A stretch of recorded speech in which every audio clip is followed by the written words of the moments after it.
Good evening, everyone, and welcome. I'm Eve Stern, Director of the Center for the Humanities, and thank you so much for joining us, everyone who's in the room and everyone live streaming. I know we have a lot of people planning to join the live stream, but thank you for joining us for the latest event in our year-long series, Innovations in Storytelling. I'm really excited to have Professor Karen Cook from the University of Hartford here today to talk about hearing the Renaissance in video games. But first, I'd like to welcome my colleague, Professor Vilde Aslid from Music, who will introduce our speaker.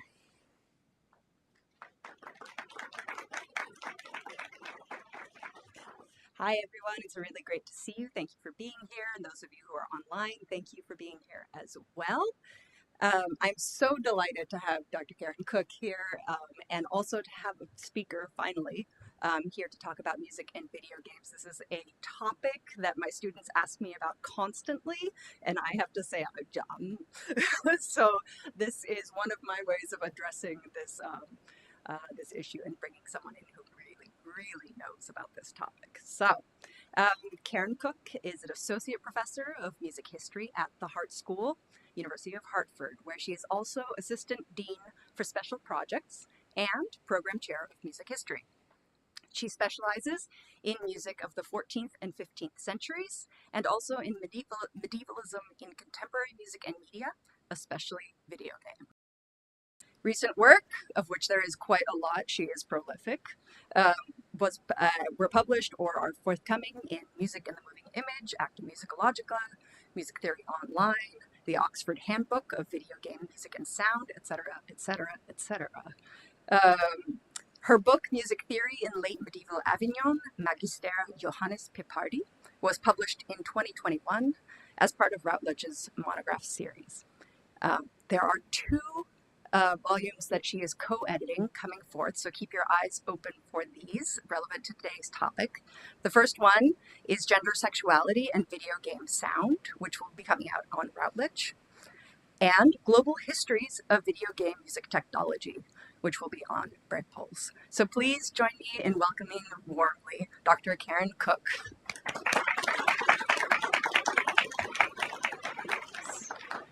Hi folks, let me just turn that back on and make sure we are good. Perfect. Thank you so much for that lovely welcome. I'm so pleased to be here. And I'm excited to share this, which is the chapter that is coming out in the Oxford Handbook of Video Game Music and Sound later this year. So this is a really awesome little sneak preview for people. I hope it's awesome anyway. I think it's kind of neat.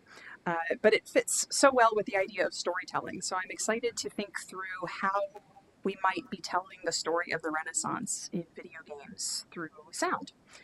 So without further ado, in both scholarly fare and popular consensus, the Renaissance typically signals a rebirth of culture, some sort of rise in intellectual and artistic endeavor, political and economic revitalization, global exploration, religious reform, and scientific inquiry, much of which is attributed to a renewed interest in Greco-Roman antiquity, and as a period, it's often assigned this oversimplified dating of 1400s, 1600s, excuse me, Mr. Microphone.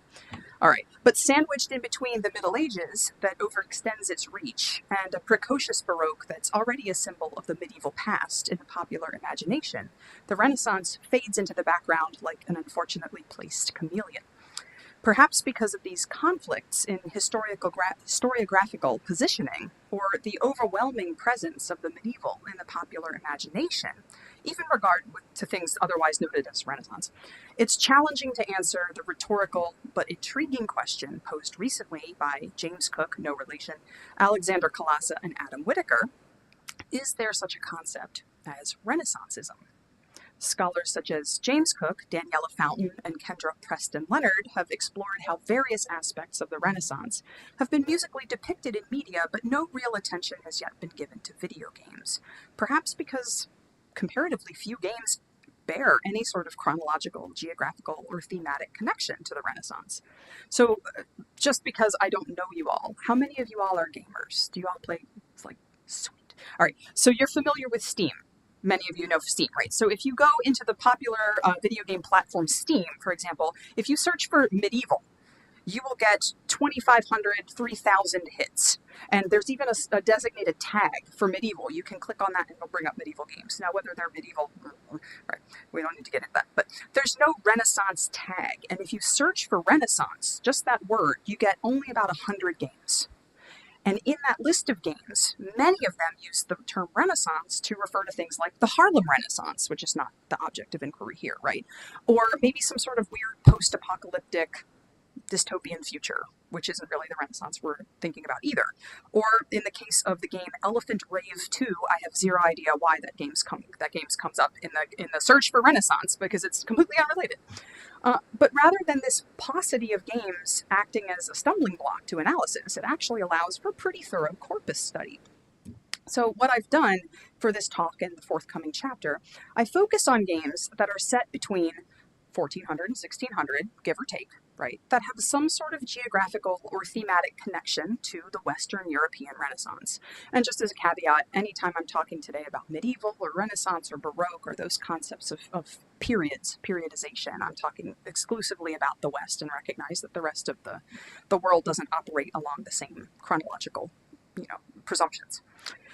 So regardless of whether these games aspire to any sort of historical specificity, or even where the games themselves were developed. So if it's a game that was developed in Japan that has pretty clear overt references to the Western European Renaissance, it fits in this category. So I'll evaluate the musical cues and contexts in these games along several axes. The medieval through Baroque axis up top, by which Baroque musical cues have come to symbolize the medieval, and the medieval Renaissance and the Renaissance Baroque axes, by which musical cues fluctuate in between these two adjacent periods.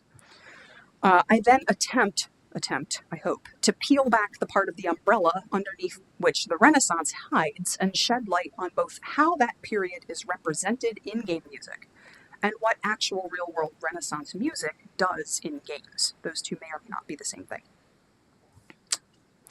So, what does it mean to sound medieval? Musical signs of medievalism occur in all sorts of modern media and can be traced back centuries through film, opera, and classical music traditions. The timbres of church bells, lute, harp, recorder, bagpipe, ceremonial trumpet, horn, frame drums, tambourines, monkish voices are all symbols of the medieval. So too are open fourths and fifths, parallel motion, drones, imitating plain chant. Not everybody in the audience may be familiar with these types of musical references, so here's an example. Deo gratias. How's the sound on the music? Is that good? Cool. Medieval dances are frequent cues. They often use thin textures and modal melodies, a jaunty triple or a stately duple meter, perfect intervals, some sort of frame drum, maybe something like this.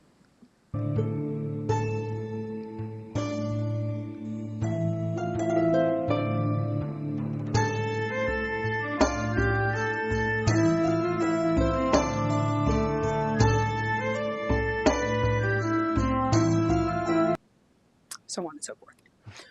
More modern, literary, operatic, cinematic tropes include epic film scoring. Think about John Williams' scores for Harry Potter or Indiana Jones, or Howard Shore's scores for Lord of the Rings. Military-style percussion, brass fanfares, horn calls, wordless vocal passages, ooh, ah, ee, right? But also, under this category, the Gothic pipe organ and Baroque counterpoint apparently are also symbols of the medieval. How does that work?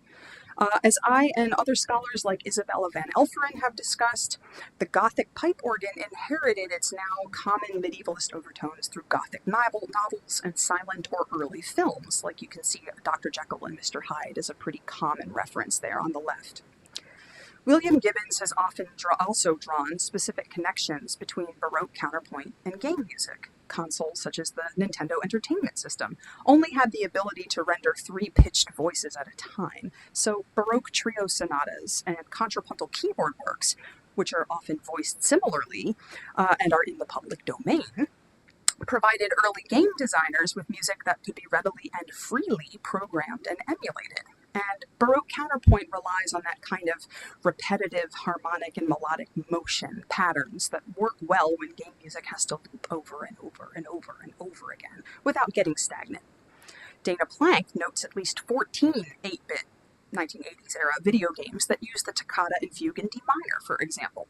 Since so many early games using quasi-Baroque counterpoint had medievalist themes of kings and castles and quests and labyrinths, the sounds and styles of Baroque keyboard music became ingrained in the video game Medieval.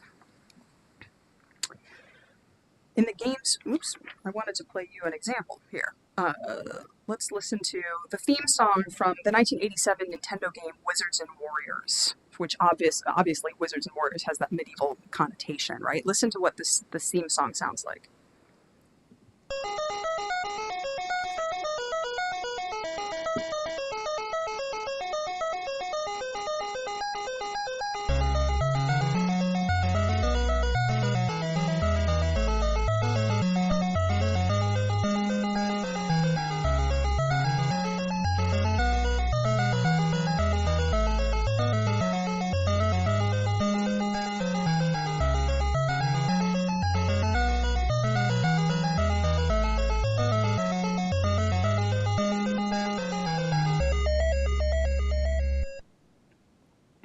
So in the games in this study, that Gothic pipe organ sound is often associated with religious scenarios, themes similar to the toccata and fugue in D minor. Well, you can hear in the short opening prayer theme to Castlevania 3.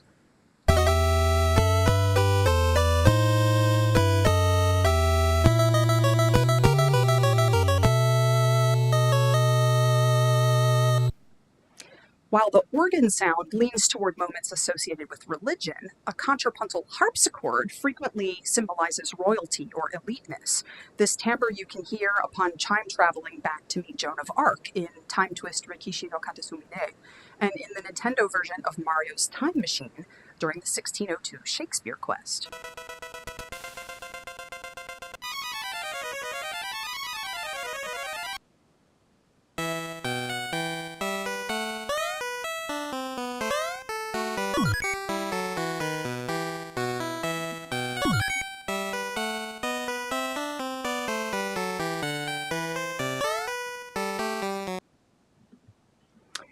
So the big takeaway in this section is that there are a lot of sounds that symbolize the medieval or the medievalist in all kinds of modern media, including the otherwise Renaissance games in question, and included among those sounds happen to be some things that stem from the later Baroque, the pipe organ, the Gothic organ, the harpsichord, and Baroque counterpoint.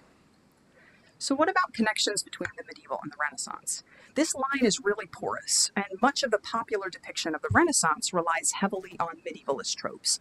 The collapsing of the Renaissance into the medieval in pop culture, at least in the US, is maybe most apparent in the Renaissance Fair, which is a hodgepodge of handmade wares, period costumery, turkey legs, jesters, musicians, knights and queens, sword fighting, jousting, and the like. The Renaissance Fair is a symbol of the 1960s counterculture, and in the words of Weird Al Yankovic, the white and nerdy contingent. As Elizabeth Emery observes, many of the most recognizable components of the Renaissance Fair are just as central to a diner's experience at the theme restaurant Medieval Times. Moreover, the fair originator, Phyllis Patterson, actually envisioned creating a medieval fair, but didn't want to call it that because she wanted to avoid the negative connotations with the medieval period's perceived approach to human rights. So she called it a Renaissance Fair instead. Musically, a Renaissance fair is a veritable smorgasbord. Madrigals are right at home with folk singers, belly dancers, bagpipers, and even a Viking rock group. Take your pick. In many video games that chronologically progress, start in the medieval period and move into the Renaissance, the musical signs skew toward the medieval. So all those musical elements we were just discussing. Listen to Age of Empires 2, the Age of Kings, for example. A player will control their chosen civilization from the Dark Ages through the Renaissance-like Imperial Age. The menu theme here uses many of the aforementioned sounds, slow modal melodies, drones, mixed choirs on open vowels, military drums, brassy blasts, and cinematic epicness.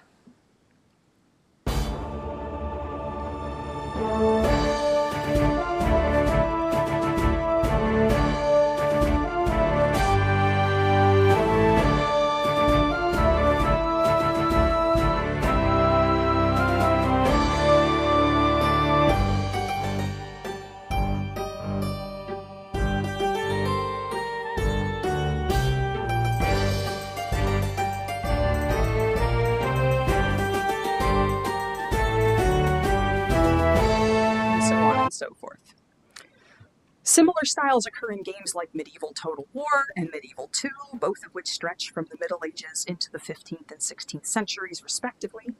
In Medieval II, the track Amen, and note the religious connotation there, uses that Gothic organ with a toccata and fugue-like contour along low-voiced men singing snippets of plain chant before harmonizing in perfect intervals.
And so it continues. Right. These medievalisms are not restricted to games just set in the early Renaissance, but in fact you can hear them throughout a lot of games in this study, regardless of chronological setting.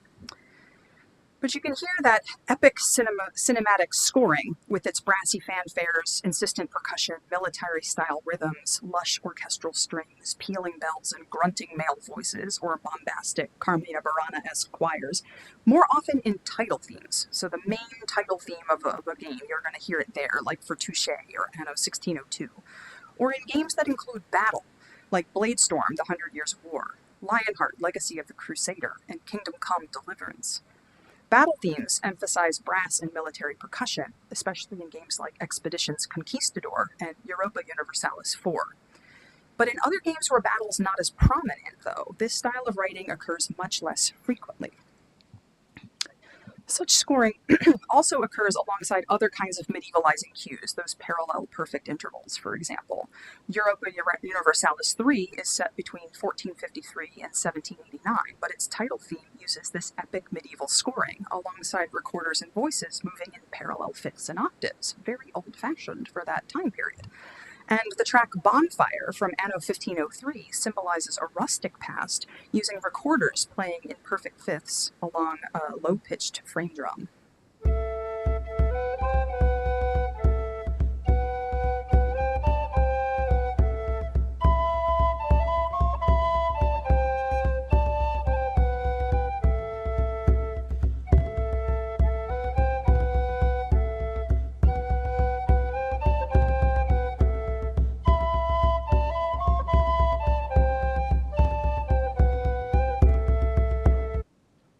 And so on. And the sound is still good volume-wise?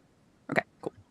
All right. Medieval dances are often associated with taverns or with food and drink. So in Kingdom Come Deliverance, for example, the track Ratte Feasts features a modal recorder melody over bowed strings playing in open fifths in parallel motion. And the strings also take turns doubling the melody against tambourines, finger cymbals, and frame drums. Let's listen to a bit.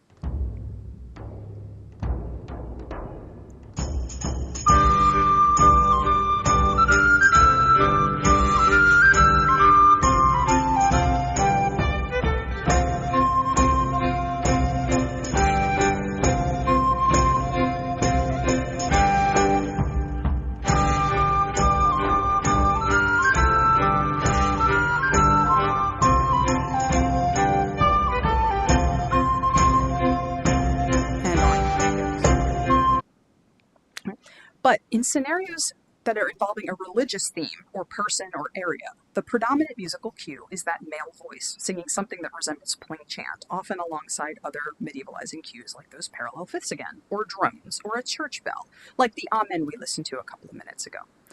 Moreover, such medievalizing cues for religion often permeate the aforementioned sounds of battle. Despite taking place on the Caribbean seas, for example, many of the battle themes for Sid Meier's Pirates include the low peal of a church bell, and the melodic contour of the track Pirate Hunter Battle 2 is similar to the Dies Irae. So, semiotically speaking, these signs are not inherently or exclusively medievalist. Ian Hart reminds us that no sign, musical or otherwise, can ever really be fixed in meaning, and so musical signs are always contingent on cultural literacy and context. So all of these musical and sonic elements I've described thus far are linked in the public imagination with the medieval, and they continue to be reinforced as such through their continued use in media. But actual medieval things, which aren't necessarily as well known to the modern viewer or listener, could be used to support other kinds of meanings. Take, for example, the game Four Last Things, which, if you're into humor, I highly recommend. It's a point-and-click game that combines Renaissance art with Monty Python-esque humor, and it relies almost exclusively on Renaissance and Baroque music, but it includes a couple of monophonic medieval dances, like this saltarello.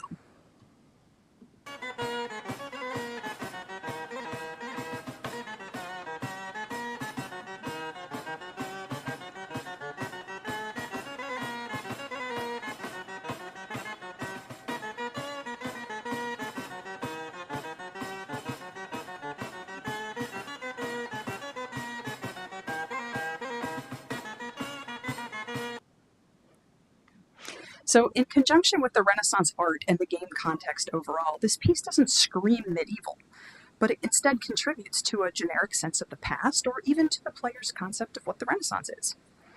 Conversely, the medieval connotations that some musical cues have in the popular imagination might, and this is of course a subjective might, be too strong for the narrative or visual context of the game to completely redirect.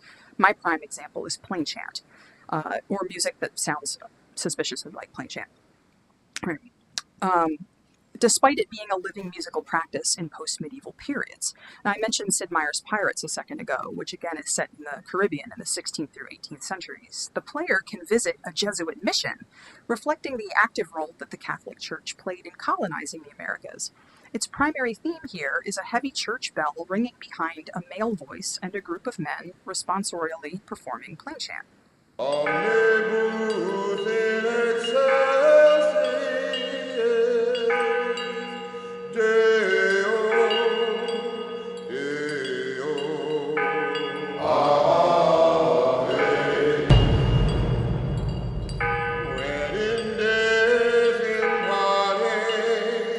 And so on and so forth. In Assassin's Creed 2, the protagonist Ezio Auditore is sent to kill a priest chanting on top of the Duomo in Florence during the bonfire of the Vanities. Miserere, qui veri agunt penitentiam, serva e libera nos omnibus periculis, ad glorificandum te, qui es unicus victoriae largitor, propter merita unigeniti filii tui dom. And I stop it before the actual assassination happens. So, these examples of plain chant are historically appropriate for their in-game time and place, but they might also connect Catholicism specifically, or religion more generally, to a medievalist sense of pastness in history. So the big takeaway in this section is that there's a lot of medieval or medievalist music in Renaissance games, especially when we're looking at something rural or pastoral, or tavern related, but especially when we're dealing with religion and warfare. So how does the Renaissance connect to the Baroque then? This boundary is also somewhat nebulous. These historical periods share a lot of instruments and their timbres, and of course the human voice. And as I showed earlier, Baroque characteristics like the Gothic organ, the harpsichord, and contrapuntal writing are firmly attached to medievalism in popular imagination. What's interesting about my study here is that it also reveals that other Baroque elements appear regularly as symbols of the Renaissance. It's impossible to tackle this discussion without further acknowledging J.S. Bach's Long Shadow. Bach-like counterpoint, that organ he's so closely associated with, and allusions to or quotations of the toccata and fugue in D minor, which is attributed to him but may in fact not be by him, we don't know, have already been described as medievalisms. but other pieces by Bach appear in every Renaissance-themed game that borrows Baroque music, but in ways that support an interpretation of the game as Renaissance. Perhaps most obvious is the soundtrack for the Renaissance era in Sid Meier's Civilization IV. You have entered the Renaissance. Congratulations. And it is comprised of instrumental music by Bach, Mozart, and Beethoven, who are in fact not Renaissance composers in any way. With the exception of Bach's cello suites, the soundtrack consists entirely of movements from chamber ensemble, symphonies, or concerti, Bach's violin concerto, several of his Brandenburg concertos, the concerto for two violins. I've already mentioned games like Four Last Things, and movements of Bach's cello suites appear in it and its sequel, The Procession to Calvary. Bach's first violin sonata appears in the former, and the latter includes the keyboard concerto in D major, the prelude and fugue in A minor, the second Brandenburg concerto, on and on and on. Movements of the Brandenburgs appear in Anno 1602, alongside his air on a G string and the Bach Gounod Ave Maria. This array of works informs about which Baroque or Bach-like musical characteristics are plausibly perceived as Renaissancist. Small chamber orchestras, comprised of strings. Mouse is gone. Where are you, mouse? Oh, there we go. Small chamber orchestras comprised of strings, flutes, recorders, and harpsichord, solo harpsichord, and fugal works, or works that have a sense of perpetual motion, like Second Brandenburg Concerto.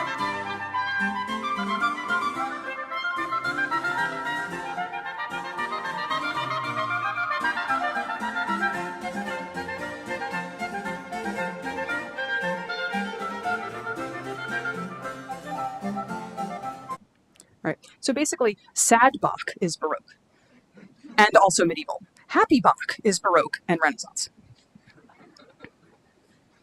Right. So, as I mentioned earlier, William Gibbons notes that Bach's music often heightens a sense of authority or nobility in games. Tracks composed in the style of Bach, utilizing those Baroque characteristics I just outlined, appear in scenarios involving royalty or other elite figures or places. And of these, the harpsichord is the most pervasive stylistic cue. You'll hear it in Mario's Time Machine Deluxe when you meet Michelangelo in Florence, or every time you meet with one of the royal governors in Sid Meier's Pirates. The harpsichord is also a prominent member of chamber ensembles in tracks associated with royalty. A stately string ensemble joined a continuo harpsichord, oboe, and full choir, similar to a Bach cantata, in this track, Banquet for His Majesty, from Anno 1404. There you go.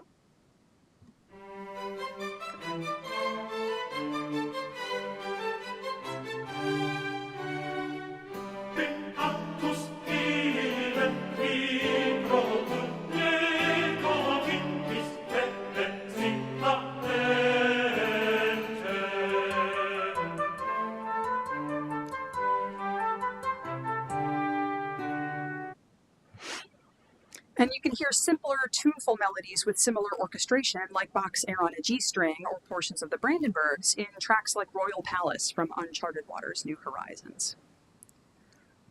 So, thus far, I've been identifying musical cues that are medievalist in nature or Baroque in origin, and to ascertain how and why they're used in games connected to the Renaissance.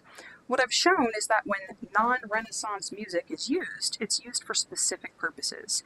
In the case of the medieval, it usually is creating a sense of generic pastness or oldness, or to highlight things like battle, religion, or epic scope. The more Baroque stuff either supports these ideas of battle and religion, or they heighten a sense of eliteness or nobility. At this point, I want to focus on the musical cues that actually belong to the Renaissance, or that specifically emulate Renaissance musical styles, and I want to talk about how they're used in these games. So perhaps the most obvious thing to do is to borrow actual pieces of Renaissance music, like Greensleeves, for example. It's often attributed to Henry VIII. It's first printed in the 1580s. It becomes popular enough to be mentioned in Shakespeare, and versions of it appear in games like Anno 1602 and The Procession to Calvary. The theme for the Henry VIII retro simulator game, Fit for a King, is Pastime with Good Company, which was written by King Henry himself around 1513. This song is rendered in full 8-bit style with a harpsichord-like timbre, thus alluding both to the actual Renaissance period and to the keyboard styles so prominently used in 1980s video game soundtracks. This is not a clip from the game, it's in fact the trailer to the game. So just want to preface that.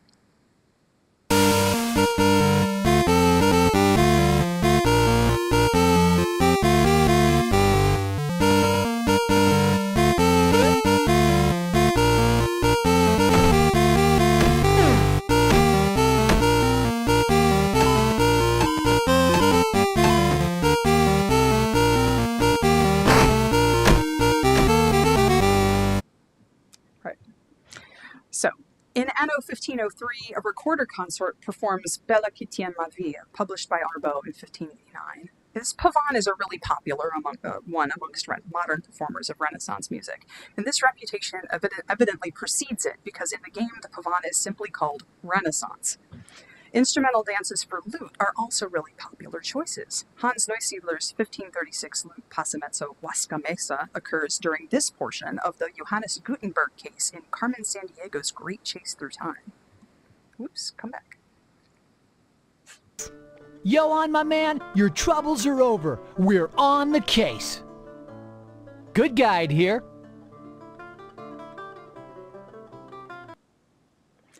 Tried to catch as much of it as I could without dialogue. And a plethora of lute works by Dowland, da Milano, Johnson, Lasso, and Bird appear in the Procession to Calvary and Four Last Things. So do other instruments, trumpets and trombones or sackbuds in Cavaccio's Canzona la Forest, what sounds like a recorder consort in Thomas Morley's Though Philomela Has Lost Her Love, and what sounds like a shawm with percussion in Mainierio's Ungaresca. Littered throughout both games are visual references to lots of instruments, even when their associated music is actually sounded by something different. So, for example, in the Procession to Calvary, a group of men playing the shawms, cornetos, and sackbuds perform a selection from Wagner's Siegfried. And in another scene, the game itself mentions that the musician in question is performing a Scarlatti sonata, quote, on a harp that sounds suspiciously like a guitar, which you will hear in a second. Renaissance vocal music, both sacred and secular, also appear in these two games.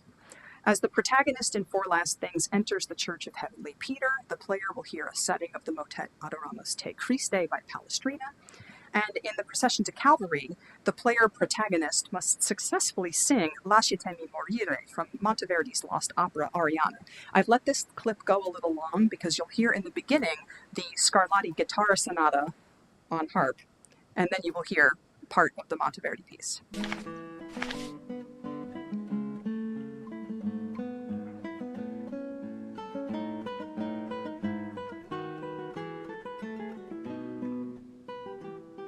And there's the harpist playing the guitar work on the left.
So what's cool is that you have to basically memorize that little piece of sheet music and then select the right lyrics at the right time to sing through the piece, otherwise you get sent away.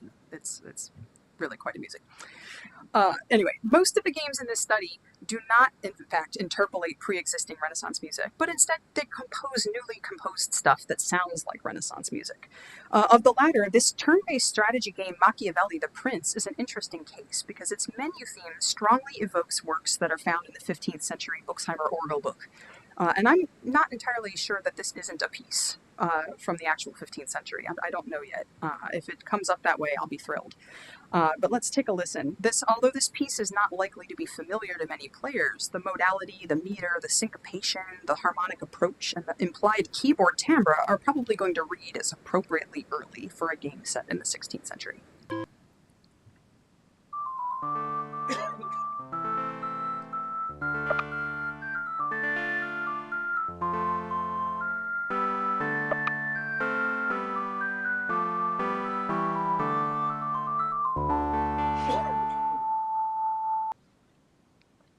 So Greensleeves is much better known. As I mentioned already, the song itself is incorporated into several games, but its general stylistic features are emulated in tracks like Highland Wanderer from Europa Universalis 3, or from games such as Anno 1503 or The Guild 2, and the entire soundtrack to the short online platformer game Romeo, Wherefore Art Thou?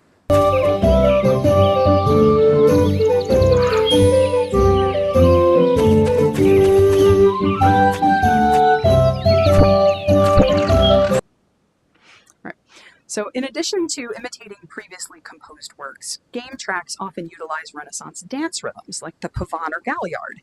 The latter has that dotted rhythm gesture that we just heard in this soundtrack or in Greensleeves, and it's often connected to something pastoral, like in this last game you just heard the birds chirping in the background and everything is green and he's running through the village.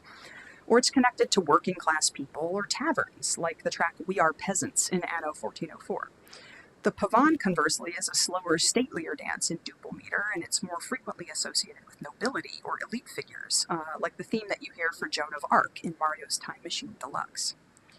Harpsichord tracks, interestingly, are connected with taverns, and this is in contrast to the medieval tavern I mentioned earlier, where you'd have jaunty dances for recorder or violin with a frame drum. This harpsichord piece, instead, is more like a pavane, stately duple meter, and it's called Daytime in the Tavern in the game Bladestorm, 100 Years' War.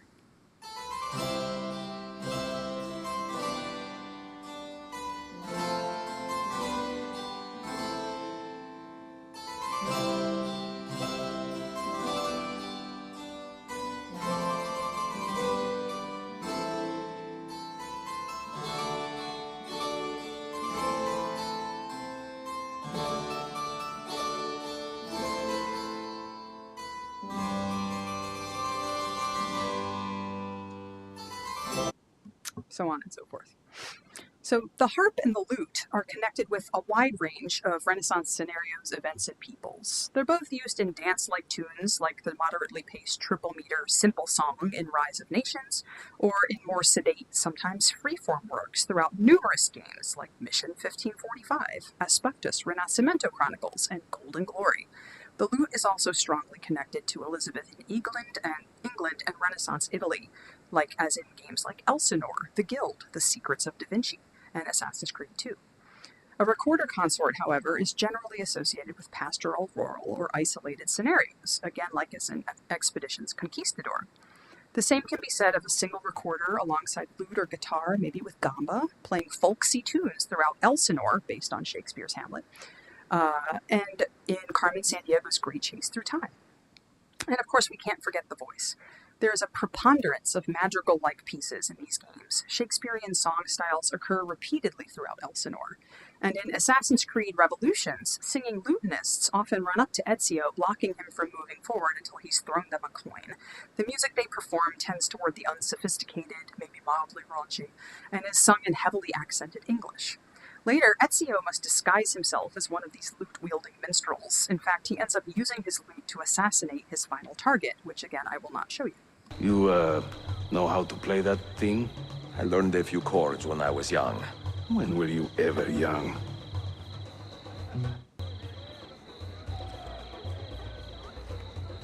I am a tactless minstrel, I sing off key for coins. If you spot me in the street, please kick me in the loins. Cesare, oh Cesare, a man of great depravity, believed himself immortal till he had a date with gravity.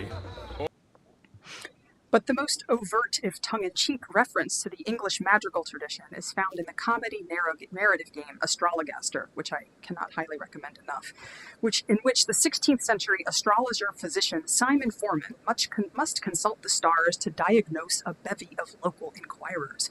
As each patient approaches Forman's home, a custom madrigal introduces them and their problem, usually in humorous or mocking fashion. No, I want to play the thing. Okay.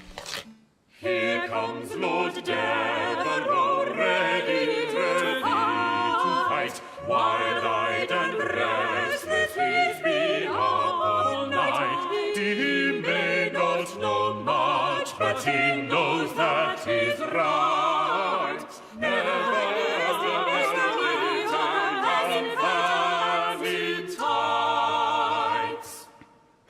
So these newly composed pieces are similar to secular songs by Morley or Byrd or Tallis even. And while many of these works are performed by this a cappella mixed choir, several of them, including the main theme, are also accompanied by appropriate Renaissance instruments like harpsichord, recorder, crumhorn, gamba, lute, and hand percussion. And they're brilliant. They're just simply brilliant. Of special note is actually the flamenco guitar. Lydia Lopez Gomez has discussed flamenco style as a stereotype for all things Spanish in video games, and so it's true here. A flamenco-esque guitar is heard in themes related to sailing to the Americas in Carmen Sandiego's Great Chase Through Time, or the quest to find Magellan's steering wheel in the Nintendo version of Mario's Time Machine, or in games depicting the Spanish presence in the Caribbean or the Americas, such as Pirates or Expeditions Conquistador. While the guitar and other plucked string instruments have a long history in the Iberian Peninsula and were popular during the Renaissance period, flamenco as a genre emerged only later, and its earlier origins are still debated. So this musical trope then, while commonly used in Renaissance-oriented games, is used to convey first a sense of Spanishness and only secondarily a sense of historicity. So, listening to the Renaissance in video games involves a range of musical signs, including those with apparent connections to the medieval, Renaissance, and Baroque musical periods. But listening to Renaissance or Renaissanceist signs reveals several intriguing patterns. First, what do we now know about how the popular imagination might perceive, or be expected to perceive, the Renaissance? From the games themselves, we can see that the Renaissance as a period is most overtly aligned with very specific historical people, places, events, and cultural phenomena. Italy is prominent, but only parts of it. Florence and Rome. Not much else. You get Leonardo, Michelangelo, Machiavelli, a couple of cardinals and a pope, maybe not named, but just figures, right? And the concepts of art, science, and technology. England is particularly prominent as well, but there, the main focus is usually Henry VIII or Queen Elizabeth I and Shakespeare. And many of Shakespeare's plays have themselves either been featured in video games or turned into video games themselves. Even if Shakespeare himself is not mentioned, the characters are there. So you can play a time travel weird version of Hamlet through the game Elsinore, for example. Sailing to and colonizing the Americas. Which apparently happens only by Spanish people. Very, very few games mention like the Portuguese or the French or the Dutch in that respect. And piracy is very big. The Reformation, minor, but we have a couple of games that mention Martin Luther, very few, and we have, of course, one game at least that gives us Johannes Gutenberg and the printing press. And Joan of Arc gets a couple of shout-outs, but France as a whole is not really at the heart of many games. Although certainly some that have to do with, say, like the 100 Years' War, if there's a battle theme to it, perhaps. The musical signs that appear throughout all of these soundtracks reinforce this popular perception of the Renaissance. First and foremost, the musical features in these games act along other visual and narrative cues as generally historicizing elements, symbolizing the distant past or a pre-modern time, prioritizing believability over historical accuracy. But the musical cues also reinforce this association of the Renaissance with Western Europe or Western European people in the Americas, and not so much with, say, native populations you would have encountered here or whatever have you. Furthermore, particular regions are also treated with this extra degree of musical specificity. So, Flamenco guitar is always and only associated with Spain or an Iberian scenario. English madrigals appear in Tudor period games, Palestrina and Monteverdi for Italy, and this one lone German lute dance for the one game that talks about the printing press. Even beyond that kinds of specific historical association, Italy and England are usually distinguished even further. If I had time, I would play you all of the individual themes for each civilization in Age of Empires 2, what we would hear in that game, which is a game that goes from the medieval into the Renaissance. You build a civilization over the course of some centuries, right? You have the Spanish theme, which unsurprisingly is for guitar, although not really flamenco-y. The Celtic theme is full of thick bagpipes and a military snare. The Frankish theme is a real short little medievalist dance with limited harmonic accompaniment. But the theme from the Britons starts off with what sounds like a recorder and violin playing a little modal dance with a lute or guitar in perfect fits, very medieval. And then slowly the theme evolves. The lute starts to take over the theme, and you get a richer, more third-oriented harmonic accompaniment. So it moves from medieval to Renaissance. The Britons are allowed to evolve. Sorry, again, in the context of this game in the way that other civilizations are not. And the same thing happens with the Italian theme. So Italy and England are sort of pulled out of this game and allowed to develop over time, whereas musically speaking, the other civilizations remain somewhat medievally stagnant. Right.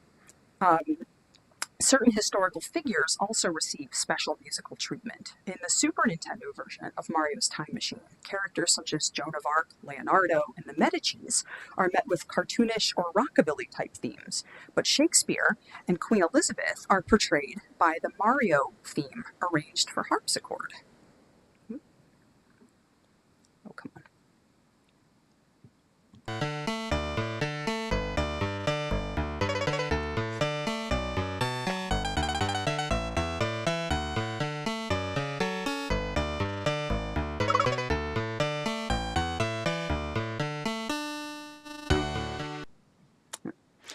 In Mario's Time Machine Deluxe, all the Renaissance locations and figures utilize a generally Renaissancist musical approach, but once again, Shakespeare and Queen Elizabeth are further distinguished. They get a fanfare. In Zoda's Revenge Star Tropics 2, the soundtrack for Italy utilizes a tango for some reason, but the theme for Leonardo includes something more like a Baroque harpsichord. And in Carmen Sandiego's Great Chase Through Time, Queen Elizabeth and Shakespeare get a pavane. These games illuminate a public-facing understanding of the Renaissance as a time of exploration and cultural contact, scientific investigation, and technological innovation, taverns and dancing, royalty and social hierarchy, strategy and intrigue, religious turmoil, and, of course, battle. But my analysis of the music refines this image. The more overtly Renaissance music supports all of these above aspects of the Renaissance except the last two. Throughout these games, if it's involving battle or violence or death, you get that more medieval musical kind of cue, especially the epic cinematic scoring, military percussion and brass, allusions to the Dies Irae chant, and plain chant-like or Carmina Burana-esque vocal passages, like I described earlier. Unlike in more explicitly medievalist games, religion is not as visible in Renaissance games, despite all of the religious turmoil of the Reformation. And when it is present, it's most often characterized through medievalist musical signs like plain chant, pipe organ, and bells. In his study of the early modern medievalisms, Mike Rodman-Jones observes that, quote, the popular understanding of medieval and early modern culture, usually still termed Renaissance in non-academic discourse, remains entrenched, and shaped partly by tacit assumptions about secularism and individualism that characterize some branches of early modern studies, particularly the study of Shakespeare, end quote. So what I've shown here is that the musical cues used in these games betray exactly these tacit assumptions, that the Renaissance was, or is believed to have been, a more secular and scientifically minded period in which religion was outdated, intelligence and strategy were superior to the mass barbarisms of medieval battle, and a handful of influential individuals reshaped the world. Thank you very much for your time and attention, and if you would like to see the full list of games that I explored, and this is not the full list of games that involved the Renaissance, but ones that I had access to, here they are.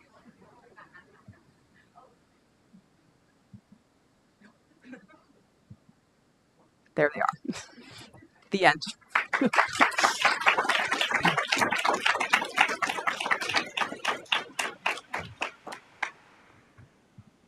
can look at that at your leisure. Thank you, Dr. Cook, for a really fascinating talk. I will walk around the room with the mic if any of you have questions, and if you're watching the live stream, please type your questions into the chat and we will pick them up there.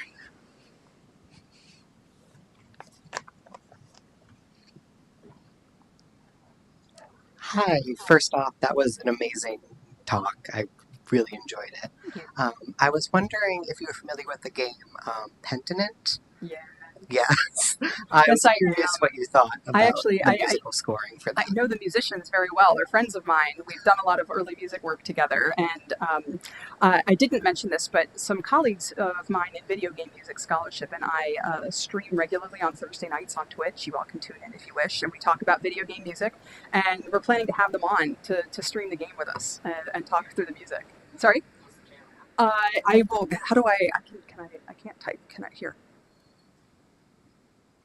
I will put it up on the screen.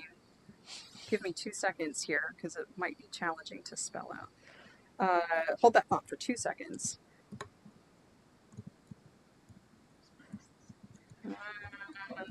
TV, Arctic Knowledge, Thursdays, 9 p.m., 11 p.m. Okay. There you go. Thursday nights, 9 to 11 p.m. Full disclosure, I have an infant at home, and so I often turn into a pumpkin shortly after the stream starts, so a lot of times I make an appearance at the beginning and wave, and then I disappear and they carry on without me, but sometimes I can stay up till 10 like an adult. It's great. But we talk about all sorts of things, and it's not an academic stream. It's a fun stream, but it involves a lot of video game music scholars and fans and performers and whatnot. Anyway, your question was whether I know Pentiment and what I think about it. And Pentiment is an interesting game that, when I was writing this chapter, hadn't come out yet, so I didn't include it in the talk. But Pentiment is a game that's actually set in the Renaissance, but has a more medieval score. Which would have been a fascinating thing to add into this. So I'm kind of glad that it didn't come out yet when I was writing this, because it would have been like a whole separate paragraph or something.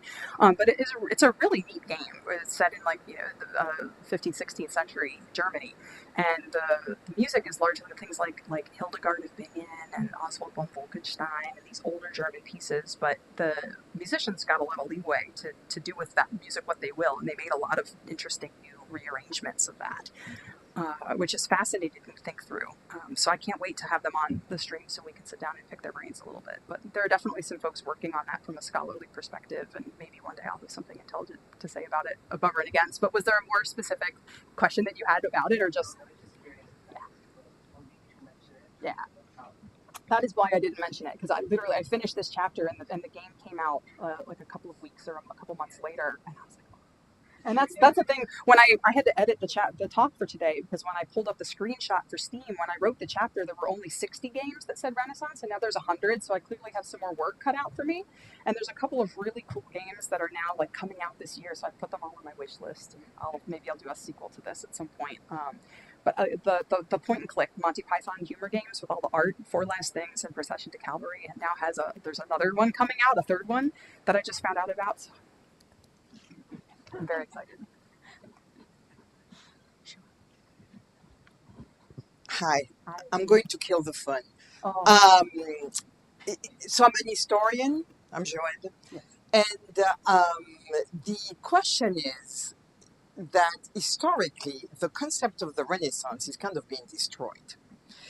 And when I was listening to you, so we say more early modern than Renaissance. And actually, when I teach my class on the Renaissance, I try to say, when Joe woke up, he didn't think, "Oh, good, I'm waking up in the Renaissance."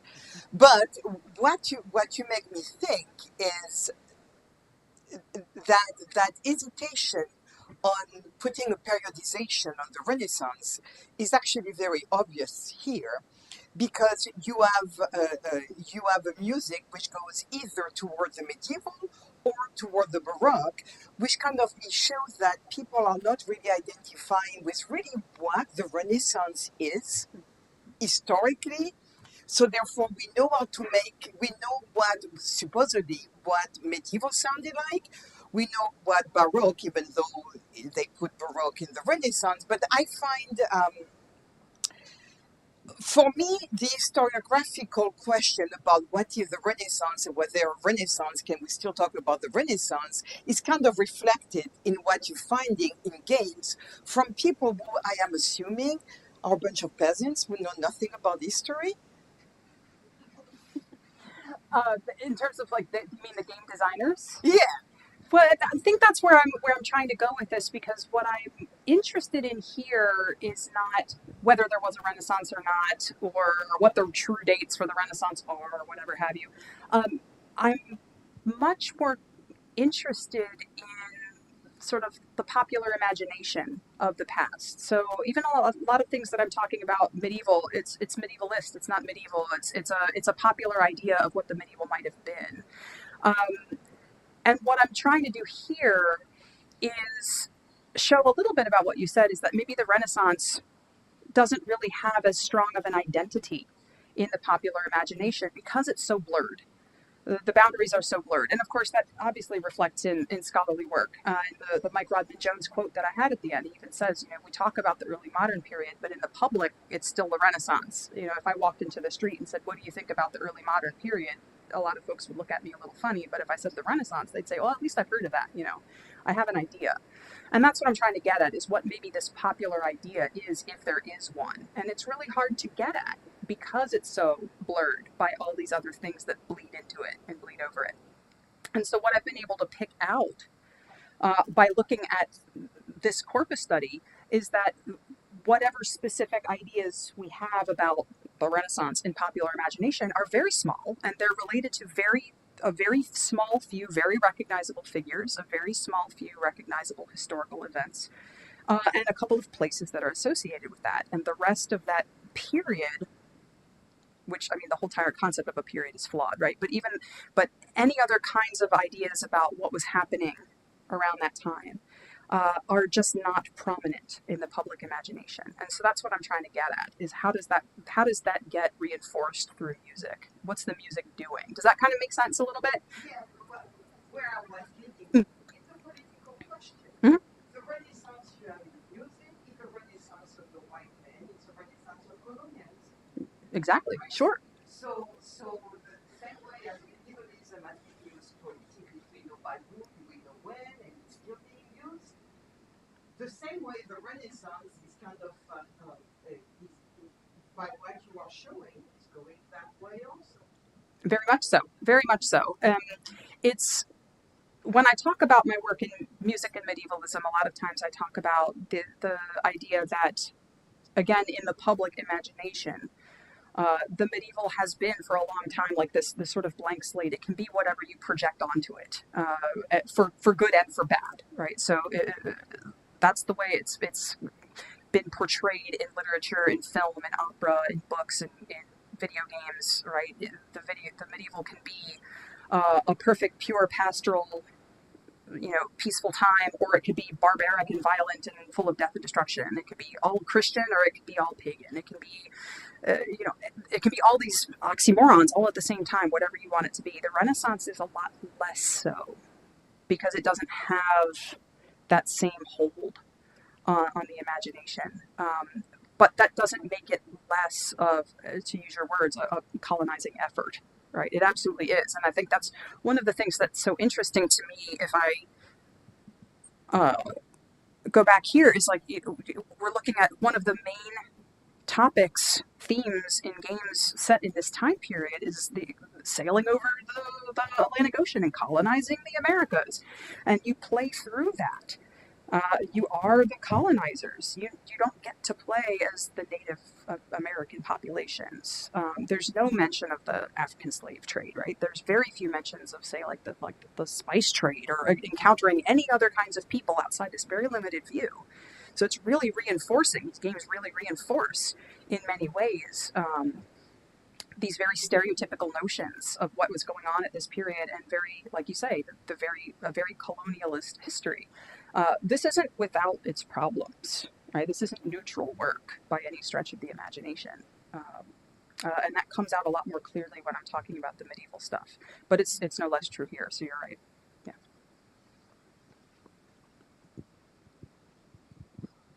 I had two questions.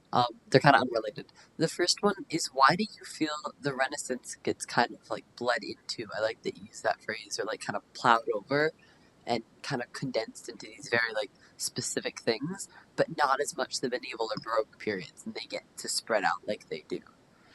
I don't even know that the Baroque gets to spread out that much. I mean, More the medieval. You know, the Baroque, for the Baroque, that's such a specifically musical concept in many ways. It doesn't really have a corollary in other. I mean, it does to an extent in art or whatnot, but you know, when we're talking about history writ large, for example, early modern kind of covers it all. There isn't like a Renaissance and a Baroque history, right? It's a musical thing. So from that perspective, I'm talking musically. And Baroque, honestly, from a musical perspective, it's just because of the prominence that Bach has, the way he's been built up as a figurehead in music. And because of that, the way that his music keeps getting used in modern media that makes that sound so recognizable, even to people who have no idea what music is, don't study it, don't know anybody else, but they know Bach, they've heard Bach, they know that sound, right? So that's a very public imagination kind of thing, right? But because, you know, the public isn't sitting around taking lots of music history classes, you know, Bach's music shows up in jewelry commercials or a car commercial, or you know, it's so divorced from its original, you know, context that it can kind of mean whatever you want it to mean in many ways. And so that's kind of what I was saying was so interesting about this study, is because you have bad gloomy Bach that's very medieval, right? That pipe. Vampires, right? Death is around the corner. Somebody's coming for you. Toccata, fugue, and D minor. Death, death, death, right? But happy, cheerful violin Bach is fine. You can use that for kings and queens, right? That's not how it worked in history, but that's how it plays out in modern media, right? And the medieval is so big and vast. I mean, even if we were really sold on the concept that there were historical periods that started on January 1, 1400 or whatever the heck, the medieval period would be huge. It's massive. And so it contains every drop of our popular imagination. It can be whatever we want it to be. And like I said, a lot of times that's pretty nefarious. So the Renaissance just doesn't have the same kind of popular identity. Because again, like think about the Renaissance fair. Most, and I'm guessing here, I don't know. But again, if you walk out onto the street and you say, tell me what you think about the Renaissance, and somebody would be, Renaissance fair? Where else does that word come into play quite as much? But there's no difference between a Renaissance fair and medieval times or a Disney movie. So how much can you tell the difference in a Disney movie between, is that princess medieval or is she a Renaissance princess in the Disney movie? You know, it's all fictitious, right? So you know, again, thinking purely from the perspective of how the public imagination unpacks this stuff, there's not a lot of concrete there's not a lot of concrete boundaries. Everything is very porous. And of course, as we're talking about, you know, in actual historical scholarship, there's no such thing as these boundaries anyway, not in that kind of concrete way. So yeah, there's no really good answer to that, but hope that No, thank you. I'm from that perspective where I came because my teacher told me this was happening and I thought it sounded cool. I don't play video games much. I don't study there's time. Music history. Like, so this is interesting to me, but I know absolutely nothing. That's fine. Like I am from that perspective. And my second question was, I know this is what you do, but what got you specifically thinking about like Renaissance music and video games? Like, what led you onto that track? Honestly, it's because I spend a lot of my time working in medieval scholarship, you know, in real, actual, this happened in the 14th century stuff. And also, like I said, the way this stuff plays out in modern media. You know, what is the popular conceptualization of the medieval? How do these things play out? And for me, I've done a lot of work on medievalism in media and music and video games. And it just really got me thinking, we don't talk about this. Could we? How could we? Is there even a way to do this thing when, you know, there's so many things to try to have to figure out before you can do a study of a thing, That's why I set up these parameters at the beginning. It's like I'm artificially looking at games that do these things. I am cherry picking a corpus because they fit these criteria of what, has typically been taught to people as the Renaissance, right? And what does it tell us? And this is the result. But I don't do Renaissance work primarily. And so this is definitely just like an offshoot of logic. Like, can we think about this and how? So, but getting into medievalism stuff in video games, honestly, it's just because I played a lot of games and started to notice things like, why is Palestrina there? Why is that just can? Why is that chant? I don't understand what that's doing. What can I find out? Yeah. Hi, thank you so much. I wanted to say, I've never seen someone reference Super Mario's Time Machine in a lecture so many times, or even at all, or even on YouTube. So it's really great to see it in that context.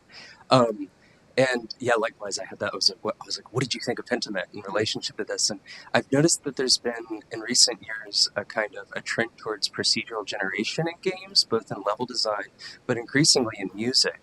And I think I was wondering about that, and then I was also wondering of, like, if any of your research has bled into the idea of sound design when it comes to these games. So not the music specifically, but what does something sound like from this period? Yeah, sure. I mean, from your first question, are you asking me, like, do I do it? Or just do I have an emotion about it? Or I think something related to, like, it's becoming, it's used both as, like, in one AI, right? So people kind of just prompt, like, you want this kind of sound, these kind of instruments, and this scale. But also as, I think maybe I was wondering if it's coming out, it came up in research, like, as an anonymous song that's not from someone specifically, but designed that way. I mean, a lot of this, if I understand your question, I mean, a lot of the stuff doesn't get credited. I mean, there's a composer and a sound designer that's doing a lot of the work, but the song if there's a song in the game, it doesn't tell you who it's by necessarily, but I don't think that's quite where you're going. I don't do a lot of work with procedural generation. Yeah, I don't do a lot of work in that, as you can tell. So I don't really have a whole lot to say about it. My work really hasn't taken me in that direction. And I don't often get into the mechanics of the game, of the programming. I do have an article that came out recently where I got into the weeds on programming for the original Nintendo, and there's a part of my brain that is still limping, so I feel strongly that may not be my strongest suit, and I'll stick to the cultural conversations on that front. But with regard to your second question, remind me what it was, because I had a thought about it. Yeah. Oh, yeah. Music aside, getting into just sort of like the idea of the sound world. Yeah, I thought about that quite a bit. Again, from the medievalist perspective, in terms of how do games portray the medieval world? Music aside, what are the sounds that game designers and game composers feel best represent the medieval? How are they using those to connect with the audience? Like, it's, for me, a lot of it is just it's intent. What are the game designers and composers hoping the player gets from this? What are they thinking you're going to pick up on? How are they expecting you to interpret this sound or piece of music or whatever? So for that perspective, I have a chapter coming out in a book pretty soon on the diegetic, meaning in-world sound of medieval games. And it was really interesting to think through the kinds of sounds that show up the most. And a lot of it was things like you would expect, like wind and rain and trees and grass and footsteps and the like. But a really, really narrow pool of like animal noises. And, which is really interesting, and all very generic. Right. And what was interesting is that the connections that I made were basically like there's not a whole lot of difference between the kinds of diegetic sounds that a composer or a sound designer might program into a medieval game versus what they might program into, say, like a farming sim, like Stardew Valley or whatever have you, Harvest Moon, something like that. It's like you're going to hear the same sounds, and it's because of this stereotype that the medieval is this pastoral landscape that's uninterrupted by any sort of urbanity. Or population, really. Everybody's very lone individual, doing things by themselves out in the wilderness. And it kind of harkens back again to this idea of colonialism, because all of these games are basically asking you to, go out and cultivate the land and, mine for goods. And exploit the territory and whatnot, and what that sounds like. So yeah, I have not done that work in Renaissance games, whatever that may mean, but certainly from the medieval perspective, yeah, it's fun. Thank you so much for a wonderful talk, and I hope you all will linger to enjoy some coffee and cookies and chat with the speaker. And please consider joining us 1 month from now on March 21st when we have Dr. Sean Kimber, who is a mathematician and quilter, coming to URI to talk about textiles and social justice. There you go.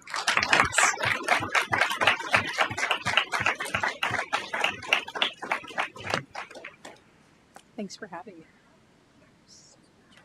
I hope so. I hope so. I'll leave that up.